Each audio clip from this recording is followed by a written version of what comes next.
മോട്ടറോളയുടെ motto G04 എന്ന പുതിയൊരു smart phone Indian മാർക്കറ്റിൽ ലോഞ്ച് ചെയ്യാൻ പോകുന്നുണ്ട്. ഈ ഫോണിൻ്റെ ഇന്ത്യയിലെ ലോഞ്ച് ഡേറ്റ് ഇപ്പം ഒഫീഷ്യലായിട്ട് തന്നെ കൺഫേം ആയിട്ടുണ്ട്. പിന്നെ ഫീച്ചേഴ്സിനെ പറ്റിയിട്ടുള്ള പല കാര്യങ്ങളും അറിയാൻ കഴിഞ്ഞിട്ടുണ്ട്. പല ഫീച്ചേഴ്സും അവർ തന്നെ ഒഫീഷ്യലായിട്ട് ഇപ്പോൾ കൺഫേമും ചെയ്തിട്ടുണ്ട്. എന്തായാലും ഈ ഒരു വീഡിയോയിൽ നമ്മൾ നോക്കാൻ പോകുന്നത് മോട്ടോ G04 എന്ന സ്മാർട്ട് ഫോണിനെ പറ്റിയിട്ടാണ്. വീഡിയോ തുടങ്ങുന്നതിന് മുമ്പ് പറയാനുള്ള ഒരു കാര്യം എന്താ വെച്ചാൽ, നിങ്ങൾ ടെക് വാർത്തകൾ ഫോളോ ചെയ്യാൻ താല്പര്യമുള്ളവരാണെന്നുണ്ടെങ്കിൽ നമ്മുടെ വാട്സപ്പ് ചാനലിലോ അല്ലാന്നുണ്ടെങ്കിൽ ടെലഗ്രാം ചാനലിലോ ജോയിൻ ചെയ്യാവുന്നതാണ്. താഴെ ഡിസ്ക്രിപ്ഷനിലും അതുപോലെ തന്നെ കമൻറ്റ് ബോക്സിലും നമ്മുടെ വാട്സപ്പ് ചാനലിൻ്റെയും അതുപോലെ തന്നെ ടെലഗ്രാം ചാനലിൻ്റെയൊക്കെ ലിങ്കും കാര്യങ്ങളൊക്കെ കൊടുക്കുന്നുണ്ട്. അവിടെ റെഗുലർ ആയിട്ടുള്ള ടെക് അപ്ഡേറ്റ്സും കാര്യങ്ങളൊക്കെ ലഭിക്കുന്നതായിരിക്കും. ആദ്യം നമ്മൾ ഫീച്ചേഴ്സും കാര്യങ്ങളൊക്കെ നോക്കുകയാണെന്നുണ്ടെങ്കിൽ മോട്ടോ G04 6.6 ഇഞ്ചിൻ്റെ HD+ ഡിസ്പ്ലേ വന്നേക്കാം. അപ്പം ഇതിൽ ഫുൾ HD റെസൊല്യൂഷൻ വരാൻ ചാൻസ് ഇല്ല. HD റെസൊല്യൂഷൻ ആയിരിക്കും ഈ ഫോണിൽ വരിക. പിന്നെ LCD പാനലായിരിക്കും ഈ ഫോണിൽ വരിക. പഞ്ചോൾ ഡിസൈനും കാര്യങ്ങളൊക്കെ ഇതിൽ വരുന്നതായിരിക്കും. പഞ്ചോൾ വരിക ടോപ്പ് സെൻറ്റർ ഭാഗത്തായിട്ടായിരിക്കും. ആ ഒരു കാര്യം ഒഫീഷ്യലായിട്ട് കൺഫേം ചെയ്തിട്ടുണ്ട്. അതുപോലെ തന്നെ 90 ഹെർട്സിൻ്റെ റീഫ്രഷ് റേറ്റും സപ്പോർട്ട് ചെയ്യുന്നതായിരിക്കും. അതും ഒഫീഷ്യലായിട്ട് തന്നെ കൺഫേം ചെയ്തിട്ടുണ്ട്.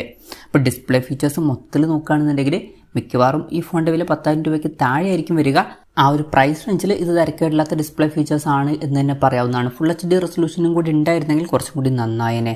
പിന്നെ side mounted finger print sensor ഈ ഫോണിൽ വരുന്നതായിരിക്കും. ഫോണിൻ്റെ വെയിറ്റ് വരിക 180 ഗ്രാം ആയിരിക്കും. തിക്നെസ് വരിക 7.99 mm ആയിരിക്കും. IP52 റേറ്റിംഗ് ഇതിൽ സപ്പോർട്ട് ചെയ്യുന്നതായിരിക്കും. പിന്നെ ഈ ഫോണിൻ്റെ 4 കളർ വേരിയൻസ് ആയിരിക്കും ഇന്ത്യൻ മാർക്കറ്റിൽ ലോഞ്ച് ചെയ്യുക. 4 കളർ വേരിയൻസ് ഇപ്പോൾ അവർ ടീസ് ചെയ്തിട്ടുണ്ട്.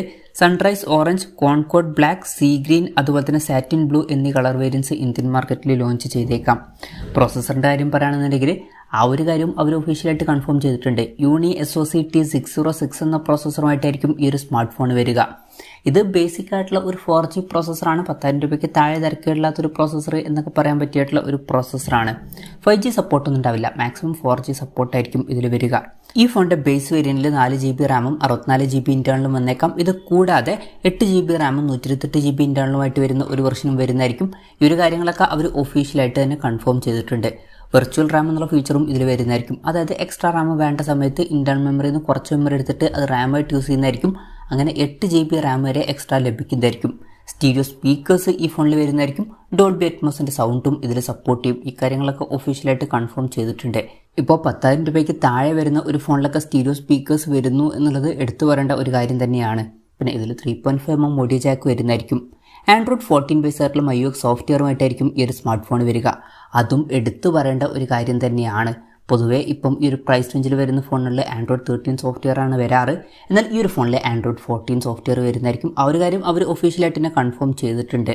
ക്യാമറയുടെ കാര്യം പറയുകയാണെന്നുണ്ടെങ്കിൽ ഫോണിൻ്റെ പിന്നിൽ സിംഗിൾ ക്യാമറ ആയിരിക്കും വരിക. ഫോണിൻ്റെ പിന്നിൽ 16 MP സെൻസർ ആയിരിക്കും വരിക. ഈ ഒരു കാര്യം ഒഫീഷ്യലായിട്ട് തന്നെ അവർ കൺഫേം ചെയ്തിട്ടുണ്ട്. പിന്നെ ഫ്രണ്ടിൽ 5 MP സെൽഫി ക്യാമറയും വന്നേക്കാം. ബാറ്ററിയുടെ കാര്യത്തിൽ 5000 mAh ബാറ്ററി ആയിരിക്കും ഈ ഫോണിൽ വരിക. ആ ഒരു കാര്യം ഒഫീഷ്യലായിട്ട് കൺഫേം ചെയ്തിട്ടുണ്ട്. പിന്നെ ഫാസ്റ്റ് ചാർജ് സപ്പോർട്ട് ചെയ്യാൻ ചാൻസ് ഇല്ല. 10 വാട്ടിൻ്റെ ചാർജിങ് സ്പീഡുമായിട്ടായിരിക്കും ഈ ഒരു സ്മാർട്ട് ഫോൺ വരിക. 10,000 രൂപയ്ക്ക് താഴെ വരുന്ന ഫോണിൽ ഫാസ്റ്റ് ചാർജ് സപ്പോർട്ട് ഇല്ലാത്തത് വലിയൊരു കംപ്ലയിൻ്റ് ആയിട്ട് പറയാനും പറ്റില്ല. പിന്നെ Type-C ചാർജിങ് പോർട്ടുമായിട്ടായിരിക്കും ഈ ഒരു സ്മാർട്ട് ഫോൺ വരിക. അപ്പം ഇതൊക്കെയാണ് ഫീച്ചേഴ്സിനെ പറ്റി പറയാനുള്ള കാര്യങ്ങൾ. ഇനി ലോഞ്ച് ഡേറ്റിൻ്റെ കാര്യം പറയുകയാണെന്നുണ്ടെങ്കിൽ February 15-നാണ് ഈ സ്മാർട്ട് ഫോൺ ഇന്ത്യൻ മാർക്കറ്റിൽ ലോഞ്ച് ചെയ്യാൻ പോകുന്നത്. ഈ ഒരു കാര്യം ഒഫീഷ്യലായിട്ട് തന്നെ കൺഫേം ആയിട്ടുണ്ട്. പിന്നെ ഫ്ലിപ്കാർട്ട് വഴിയായിരിക്കും ഫോണിൻ്റെ സെയിലും കാര്യങ്ങളൊക്കെ നടക്കുക. ഇനി വിലയുടെ കാര്യം പറയുകയാണെന്നുണ്ടെങ്കിൽ മുമ്പ് യൂറോപ്യൻ കൺട്രീസിൽ ഈ സ്മാർട്ട് ഫോൺ ലോഞ്ച് ചെയ്തിട്ടുണ്ടായിരുന്നു. യൂറോപ്യൻ കൺട്രീസിൽ 119 യൂറോസ് എന്ന പ്രൈസിങ്ങിലാണ് ലോഞ്ച് ചെയ്തിട്ടുള്ളത്. അതായത് 10,600 രൂപ പ്രൈസ് റേഞ്ചിൽ. പക്ഷേ ഇന്ത്യൻ മാർക്കറ്റിലോട്ട് വരുമ്പം ഈ ഫോണിൻ്റെ വില ഇത്രയും കൂടുതൽ വരാൻ ചാൻസ് ഇല്ല. മിക്കവാറും 10,000 രൂപയ്ക്ക് താഴെയായിരിക്കും ഈ ഫോണിൻ്റെ വില വരിക. അപ്പം നമ്മുടെ എക്സ്പെക്റ്റേഷൻ പറയുകയാണെന്നുണ്ടെങ്കിൽ ഒരു 8,000-9,000 രൂപ പ്രൈസ് റേഞ്ചിലായിട്ട് ഈ ഫോൺ ഇന്ത്യൻ മാർക്കറ്റിൽ ലോഞ്ച് ചെയ്തേക്കാം. കൺഫർമേഷൻസ് ഒന്നുമില്ല, ജസ്റ്റ് നമ്മുടെ എക്സ്പെക്റ്റേഷൻ പറഞ്ഞു എന്നേ ഉള്ളൂ. എന്തായാലും മോട്ടറോളയുടെ മോട്ടോ G04 എന്ന ബഡ്ജറ്റ് സെഗ്മെൻറ്റിൽ വരുന്ന പുതിയൊരു സ്മാർട്ട് ഫോൺ ഇന്ത്യൻ മാർക്കറ്റിൽ ലോഞ്ച് ചെയ്യാൻ പോകുന്നുണ്ട്. ഈ ഒരു ഫോണിനെ പറ്റിയിട്ടുള്ള നിങ്ങളുടെ അഭിപ്രായം ജസ്റ്റ് ഒന്ന് കമൻറ്റ് ചെയ്യുക. അതുപോലെ തന്നെ ഈ ഒരു സ്മാർട്ട് ഫോൺ ഇന്ത്യൻ മാർക്കറ്റിൽ നിങ്ങൾ ഏത് പ്രൈസിങ്ങിലാണ് എക്സ്പെക്റ്റ് ചെയ്യുന്നത് എന്നുള്ള കാര്യം കൂടി ജസ്റ്റ് ഒന്ന് കമൻറ്റ് ചെയ്യുക.